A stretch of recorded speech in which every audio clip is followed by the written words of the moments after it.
संविधान से धर्मनिरपेक्ष और समाजवाद शब्द हटाने की मांग वाली याचिकाओं को सुप्रीम कोर्ट ने खारिज कर दिया है।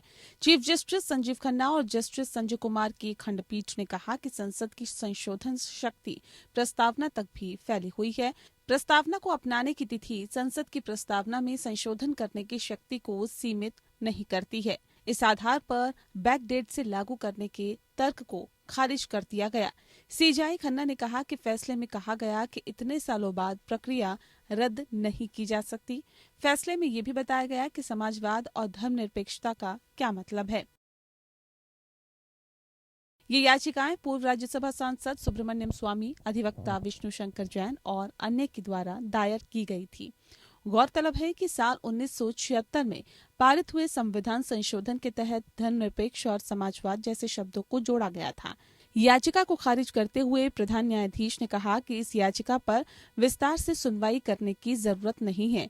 सीजेआई ने कहा कि समाजवाद और धर्मनिरपेक्ष जैसे शब्द 1976 में संविधान संशोधन के जरिए जोड़े गए थे और इनसे 1949 में अपनाए गए संविधान पर कोई फर्क नहीं पड़ता।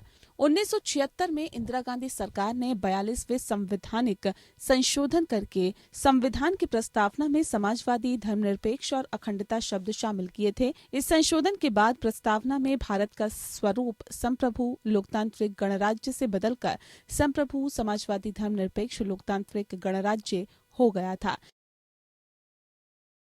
सुनवाई के दौरान अपनी दलील देते हुए याचिकाकर्ता अधिवक्ता विष्णु कुमार जैन ने 9 न्यायाधीशों की संविधान पीठ के एक हालिया फैसले का हवाला दिया।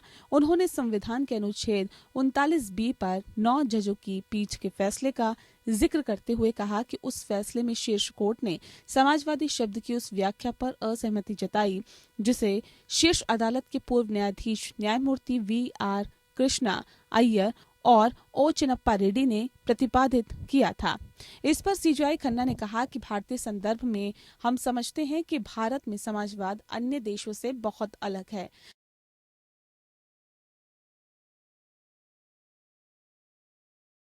हम समाजवाद का मतलब मुख्य रूप से एक कल्याणकारी राज्य समझते हैं। कल्याणकारी राज्य में उसे लोगों के कल्याण के लिए खड़ा होना चाहिए और अवसरों की समानता प्रदान की जानी चाहिए। उन्होंने कहा कि शीर्ष अदालत ने 1994 के SR बोम्बई मामले में धर्मनिरपेक्षता को संविधान की मूल संरचना का हिस्सा माना था। वकील जैन ने तर्क दिया कि संविधान में 1976 का संशोधन लोगों को सुने बिना पारित किया गया था क्योंकि ये आपातकाल के दौरान पारित किया गया था। इन शब्दों को शामिल करने का मतलब लोगों को विशिष्ट विचारधाराओं का पालन करने के लिए मजबूर करना होगा। उन्होंने कहा कि जब प्रस्तावना एक कट ऑफ तारीख के साथ आती है तो इसमें नए शब्द कैसे जोड़े जा सकते हैं। पीठ ने कहा कि संविधान का अनुच्छेद 368 संसद को संविधान में संशोधन करने की शक्ति देता है और इसके विस्तार में प्रस्तावना भी आती है। Bureau report.